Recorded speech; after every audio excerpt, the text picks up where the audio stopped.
The problem is, if I attempt to use this, then I won't be able to speak with my hands, and I'll be useless. Oh dear. I'm sorry, it's just what's so. And I don't know if I can fit it back. Must be Italian. Tell me something. How many of you are in business for yourselves? How many of you have ever been into a business? How many of you would never raise your hand no matter what question I ask? Sir.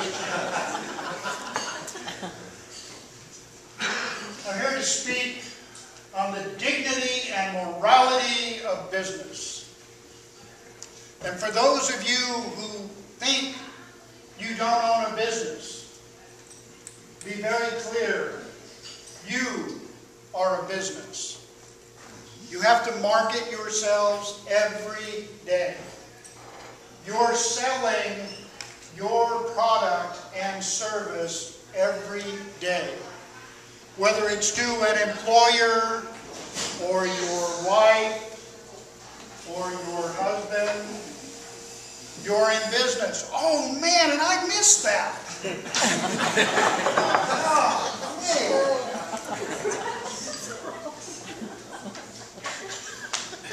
I know when the word morality comes up, there's probably a sense in the room that, oh, he's going to be one of those. Tell us how we need to straighten up and act right in business and do the right thing. Well, guess what? You already are. If you weren't doing the right thing, you wouldn't be in business.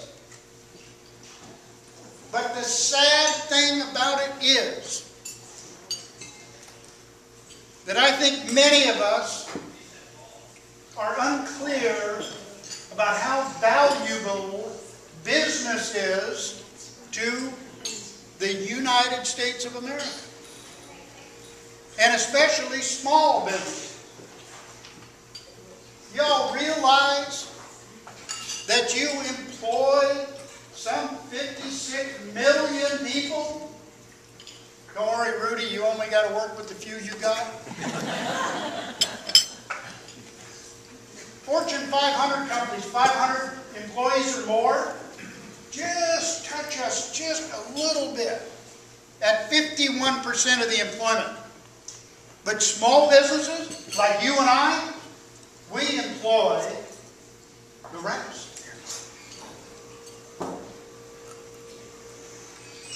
And there's an idea out there in the world that, well, let me ask this question. Somebody tell me why you're in business. Oh, thank God. Oh, thank God. See, that's the confusion. We are in business to make money. The great thing is that we come up with a service or a product that people want to buy. And then the world says, you make money at that? You mean to tell me you take an income? How dare you? You know, you're stealing from the mouths of babes. Because you invest your 18-hour days taking care of your babies, growing that business, loving your employees, building a legacy for your family. And I know you're business people, so you don't think that way. But I will tell you this. I happen to work with the premier leadership organization in this area called Pivotal Synergy. And one of the things we do in Pivotal Synergy is we invest time in coming up with a 30-second elevator pitch. What's the typical pitch? I am so-and-so. I do such and such. And normally that puts people to sleep. Well, I work on several different pitches, but I found one recently that I truly love. I work with ants and elephants. I work with automatic negative thoughts. And I work with the subconscious mind, the elephant in the room that runs the show. Now, what this has to do with my position that people don't like us when we're in business is I was recently reading a book, Thou Shalt Prosper. Can you imagine a title like that? Thou Shalt Prosper? And it was written by a rabbi. What's interesting, he was speaking to the fact that the Jewish people are taught early on in life that making money in business is good because we are providing a service. We are impacting the world. How many of you watch TV? It's on that. Yeah, wrong, not me. There was a TV series out recently called, what was it? Come on, come on. I know I can do it. Not iRobot. That wasn't good. Mr. Roboto. That's what it was. It actually had a premise. A young hacker was out to take down Evil Corp. Literally.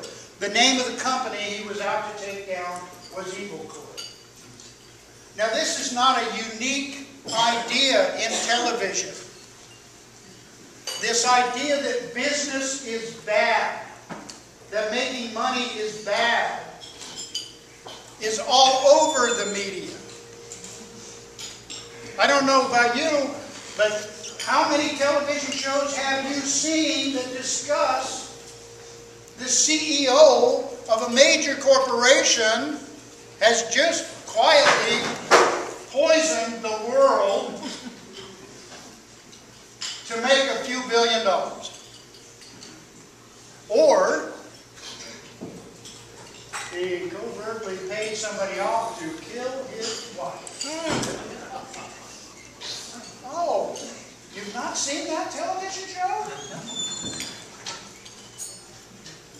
There's an odd thing in Hollywood that says it's okay to have money, but not necessarily to make it.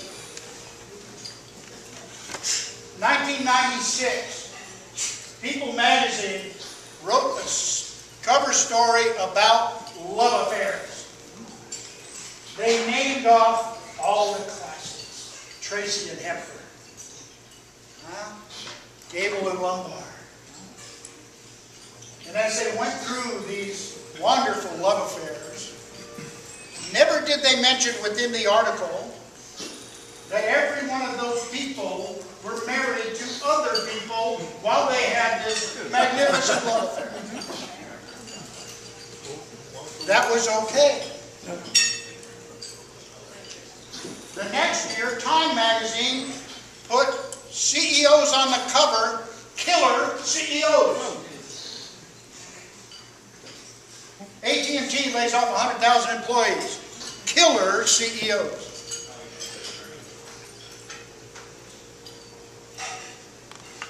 So it's okay to have illicit sex outside of marriage, or to cheat on your wife or your husband, but it's not okay to do business in a way that might have people laid off.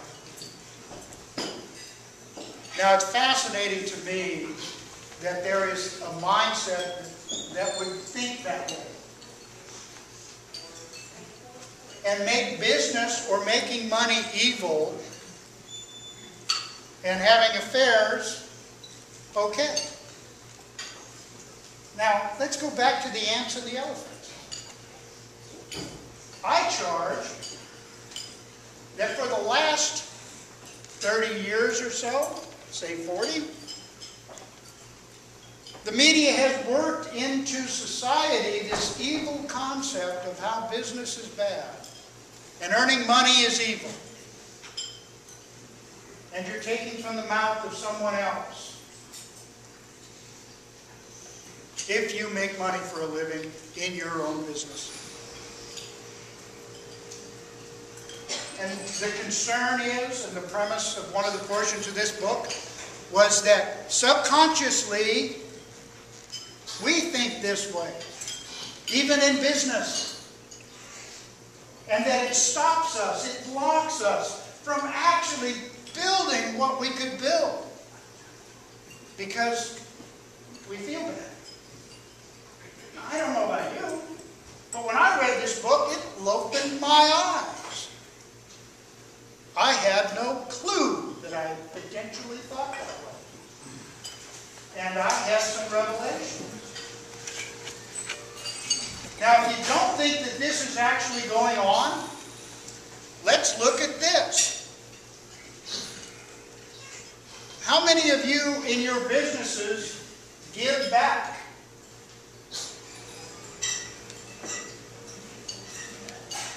Why? Feels good. Okay? Right. Servant society, right? Guess what? You're already giving. Do you employ one or two people? You're giving. Do you offer a service and a product that empowers people's lives? You're giving. You're generating income. You are feeding families every single day simply by doing what you love. But there's a thing that says, well, he's made money, he needs to give back now. No, I'm all for giving. Absolutely. Because it feels good. But I don't have to give back because I haven't taken from anyone else to build what I've built. See, I hold that American business is the key to America. Now, don't get me wrong. I'm not saying go grow Monsanto. What I'm saying is small business. You and I, each of us in this room, has an opportunity to build America and make it great. And we have. Every day the doors are open. I owned a restaurant in Grover Beach. And every day I opened the doors, someone came in and was fed. And when they came in, they had a smile. They were loved. They were blessed.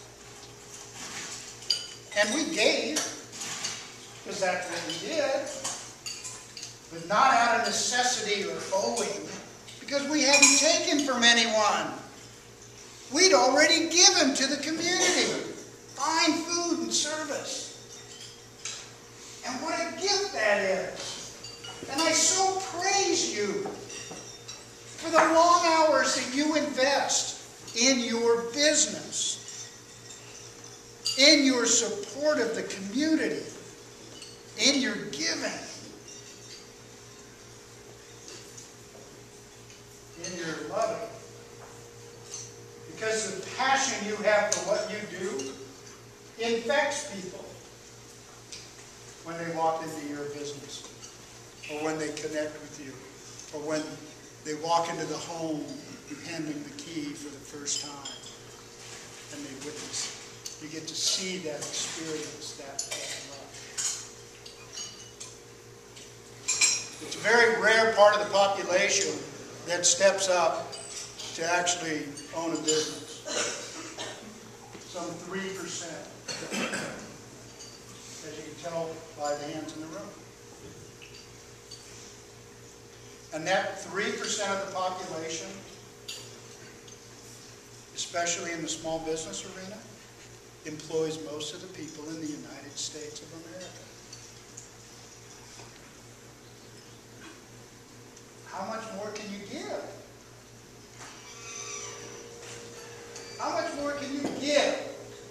but to create an environment where someone would make a paycheck and be able to go home and feed their family.